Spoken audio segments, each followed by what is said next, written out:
Magandang gabi. So ito, panonoorin natin ang multong nakikita, hallucination nga lang ba o supernatural being talaga. So ito ay kay Goosebumps, Ghost Videos. Sa mga mahihilig sa mga ghost video, subscribe niyo si Goosebumps. Si Goosebumps Top 5. So ito, simulan na natin. Let's go! Do not answer. Do not answer. There's a strange thing going on sa bahay ng poster na ito. Nagiging balisa siya lalo sa gabi dahil may mga boses siyang naririnig na tinatawag siya ng mga ito. Isang beses, narinig niyang muli ang pagtawag at nabideohan niya ang mga nangyari. I'm recording this to see if I can catch it on camera this time. Dilim naman ang kwarto mo. I swear I've been hearing noises.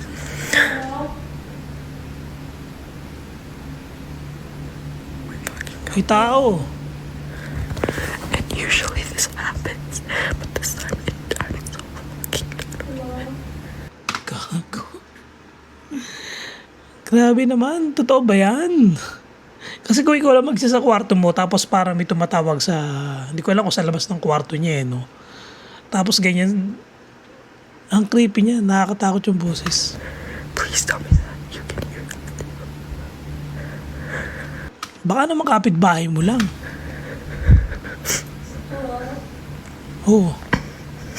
Boses ng bata eh. Happens so much. Pero rinig mo doon sa boss niya eh. Parang alam mo yung nangangatal yung boses. Yung talaga may takot talaga. Oh, kumakatok pa.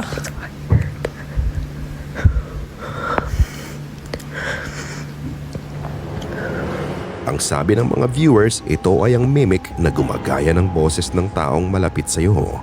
Huwag mo nga daw sagutin ang mimic dahil lalo kang guguluhin ito. Ang takot mo ay nagbibigay ng lakas dito. Ngunit isang araw, habang nagve-video siya para ipadala sa kaibigan niya, hindi boses ang nakuna niya kung hindi something na mas terrifying. Ito. It was super fun.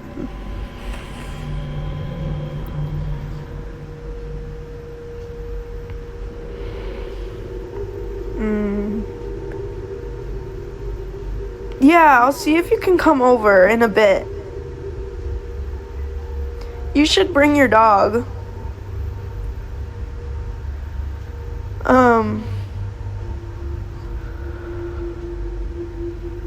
Your dog's really, really big and cute. Nope. Mom? Nakita mo ba yun?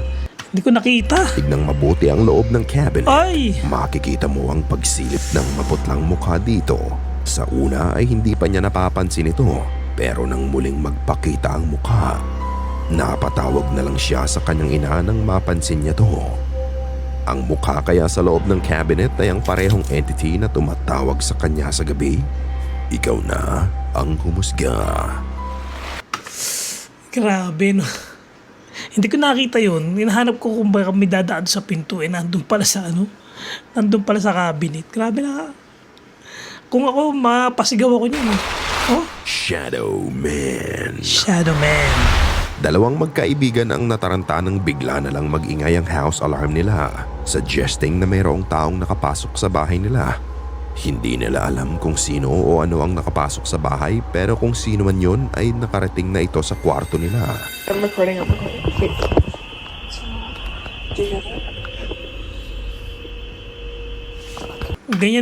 Ganyan din mag-alarm yung CCTV ko.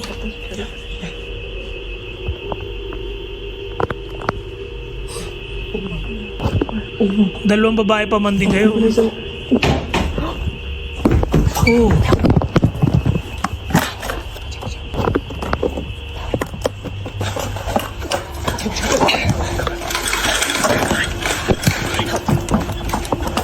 Ano yung tatago sila?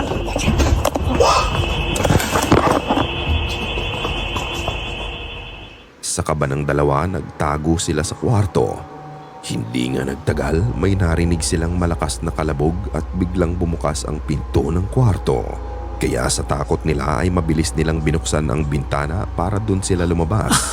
Lumabas sa bintana. Ito ang pinakamabilis na daan na naisip nila para makahingi sila ng tulong. However, nang kumalma na sila, tinignan nila ang nakuha ng kanilang CCTV. Pero imbes na intruder, they found no one. Oh. Bumakas lang yung pinto. Baka Ayon hinangin sa lang. kanila, sinigurado nilang sarado ang pinto, ngunit nakapagtataka lang na bigla itong bumukas ng mag-isa. Hindi lang mahina ang pagbukas nito. Malakas at may puwersa, ngunit wala kang makikitang pumasok dito. May feature din ng camera nila na motion detection. Kapag may na-detect itong gumagalaw, ay makikita mo na lalabas ang green square. Ngunit hindi nga lang yon ang kakaiba sa nangyari. Pinanood nila ang lahat ng kuha ng CCTV at lalo silang natakot sa napanood nila.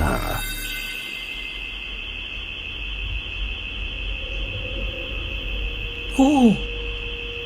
May something talaga. Bakit gumalaw yan?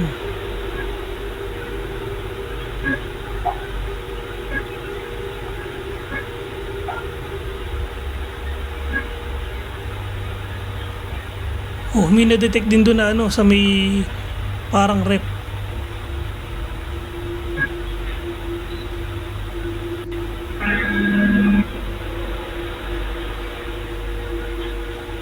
Oh, nasa taas. Uy, yun. Baka may dumaan lang sa labas. Parang kanino.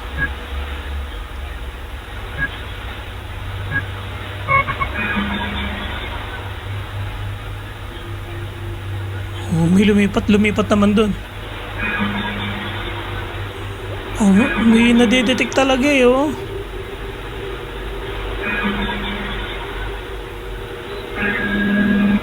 Oh, pabalik-balik.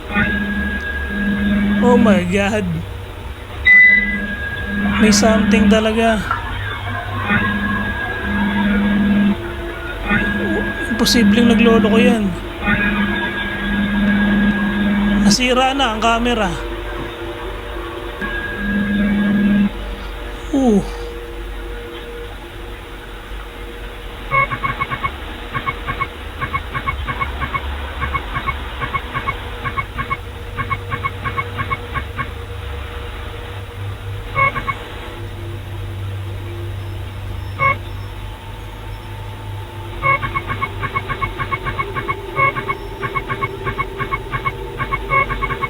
Grabe naman, anong klaseng nilalang yan? Invisible.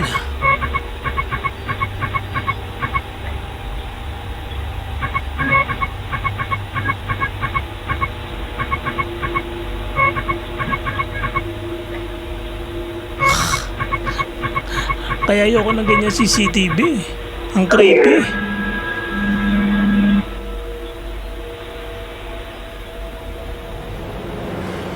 Habang tinatrack ng CCTV ang mga movement sa loob ng bahay nila, makikita mong palipat-lipat ito between sa humidifier at sa kwarto sa kanan.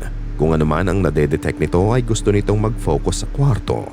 However, may dalawang instances na makikita mo sa reflection sa salamin ng toaster. You can clearly see a dark shadow running from the kitchen towards the room. Wala kang ang makikitang distinctable feature nito. It's just a running dark mass. At kahit makikita mong gumagalaw to, hindi ito nadedetect ng camera as movement. The fact that it just moved so quickly, Yeah. but then like the motion capture camera didn't see that shape. And like when it was how could it tracking have the even movement, known that it was movement? like why is it that you see it one time and then in the rest of the footage there's like no, it's picking up on something but there's nothing there. Bahagya mo uling makikita ang dark mass o ang shadow man kung tawagin ng dalawa nang humarap muli ang camera sa toaster nila. But as the camera quickly pans to the right, dapat makikita mo ang kahit anong dumaan sa reflection ng toaster. Dapat Pero ayun. malinaw mong makikita na walang tao doon. Hanggang ngayon marami pa ding tanong ang dalawa. Also, like, front door opening on its own. Yeah, that shit was that's- closed. We closed that door. And I mean, this house is like brand new. Like it's not old or like Yeah, anything. it's not like the latches are like Like faulty or everything something. works. And then getting into the bedroom, we closed the door the whole way. Like it latched into the door frame. Fully like shut. you when you push it, You hear it click into place. We fucking heard it click into place. We And did. why the fuck would it open? Paanong nagbukas ang pinto ng mag-isa? Sino o ano ang dark figure na dumaan sa kusina nila? Creepy At naman yan. sino ang nagbukas ng pinto ng kwarto nila? There's clearly something supernatural that happened that night. At kung ano man yun, ito ay malaking misteryo para sa ating lahat. Distorted reality. Creepy nung ano nila, yung bagong bahay nila. May grupo Distorted ng mga reality. paramedics ang pinuntahan ng isang lalaki na may malalang kaso ng schizophrenia. Pero hindi sila makalabas ng kwarto dahil may pumipigil sa kanya sa pinto. Dark figure na tanging siya lang ang nakakakita. They're not gonna let me go past it. They're not gonna let me go past it. Somebody's there. We're right here, I'm right? telling you, somebody's at the door and they're not gonna let me go past it. They wearing? What are they wearing? They're wearing blue. But Good, someone's good. there and they're not gonna let me go Good. past. Someone's at the door. I need you to sit up, okay? Can you do that?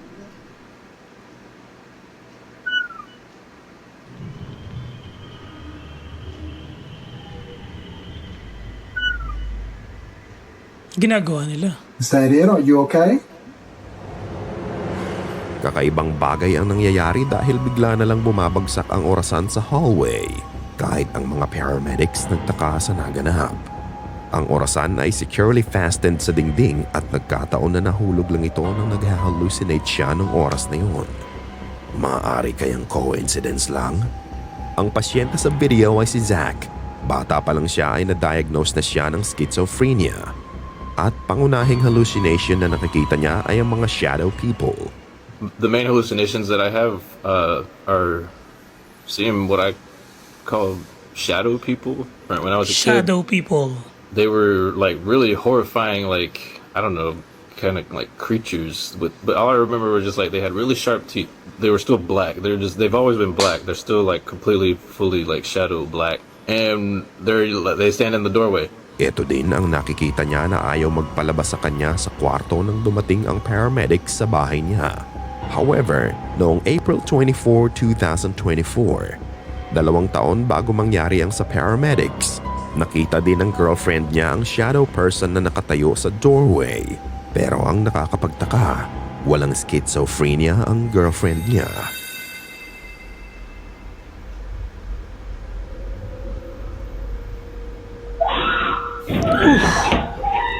Takot. Hey, what's wrong? What? What? Grabe yung ano, sigaw. Takot na takot.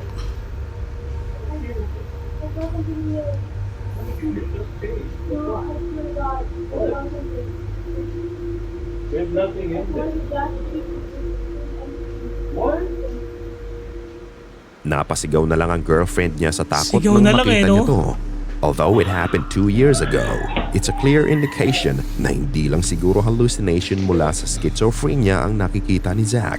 Siguro ay may iba pang dahilan.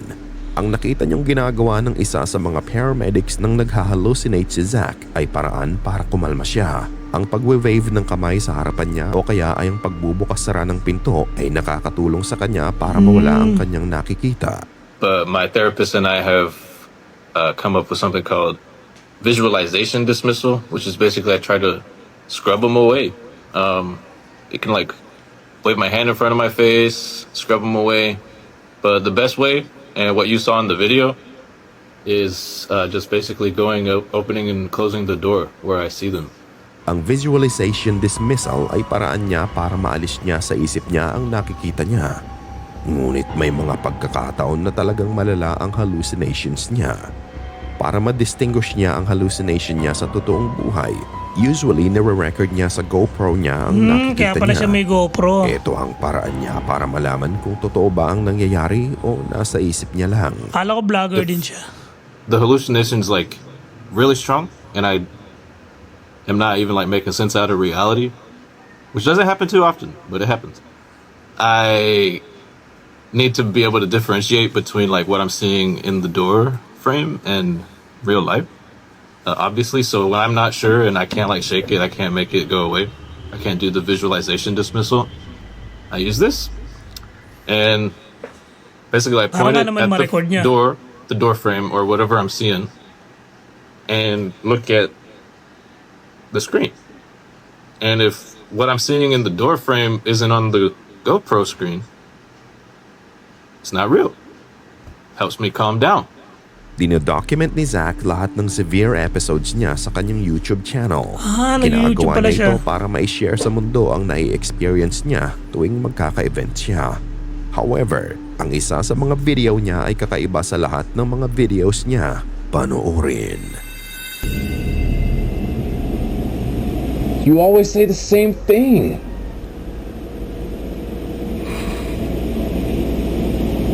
No. No.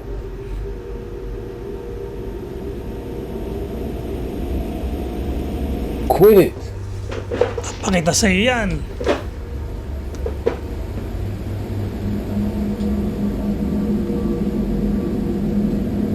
Stop bringing that up. Stop saying that.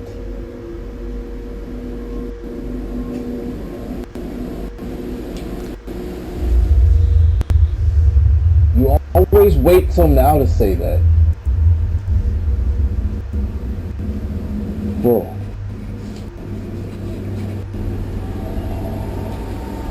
May kinakausap siya no? Hoy! Totoo! Ano nakaka-capture niya? Alexa, light on. Oh, may Alexa.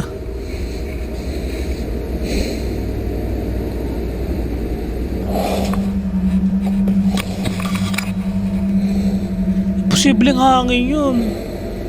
Parang hinahawi talaga ng ano nung may force na hawi.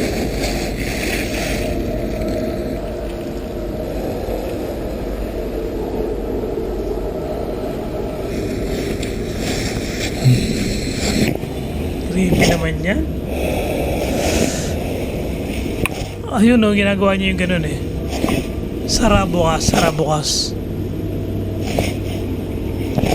Pagbuklat mo, nasa harapan mo na.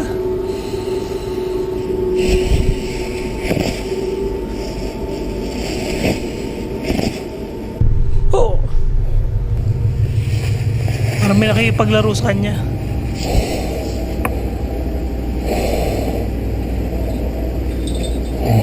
Oo, ano yun? Aba, iba na yan. Abay, ho! During one of his events, muli niyang nakikita ang Creepy shadow nun, figure. Maririnig mong nakikipag-argue pa siya dito. Ngunit pagharap niya sa pinto, makikita mong gumalaw na lang mag-isa ang isa sa mga drape na parang may nag-angat nito. Paulit-ulit itong gumalaw ng mag-isa kaya lumabas siya sa May kabilang third eye pinto. to. Sa likod ng kortina, ginawa niya ang visualization dismissal. Nawala ang movement at sa isip niya ay nawala na din ang dark figure. Ngunit sa huling beses nang buksan niya ang kortina, gumalaw pa din ang drape ng mag-isa. Hindi naman to dapat mangyari dahil wala na ang hallucination niya. Kaya nilapitan niyang muli ang pinto para imbestigahan. Sa paglapit niya, sabay-sabay na umangat ang lahat Grabe, ng drapes sabay-sabay umangat. at saka ito bumagsak ng sabay-sabay. Knowing that this time what he was seeing was real, kinabahan siya at madidinig mo na lang ang takot na nararamdaman niya sa paglalim at pagbilis ng kanyang paghinga. What would you do in this situation? Takbo! Having hallucinations alone is terrifying. But what if Grabe, the ang real hirap din ang horror kondisyon niya. isn't the delusion, kundi ang realidad na mas nakakatakot pa? Ikaw na ang humusga. Oh, grabe. Creepy. The Ocean Oh, Park. meron pa pala. Ocean Park. Ang Global Aqua Parks ay isang Sarap, kilalang oh. park mula sa Prague sa Sarap Czech maligo. Republic. Meron itong Ay, iba't grabe ibang naman water yan. slide na talaga namang ma-enjoy ng mga bata at ng buong barkada at pamilya. Water slide na hindi tinipid. However, sa isang promotional video nila, imbes na ma-excite ang mga nakapanood nito sa mga activities na May- ipinapakita nila, may mumu ay dyan. natakot pa sila. Hindi mo naman sila masisisi dahil ito ang videong nakita nila. Oh, tingnan nga natin. This is the deadliest, most extreme wild river ever. Welcome to survival mode. Oh, may This is paa. where the real madness begins.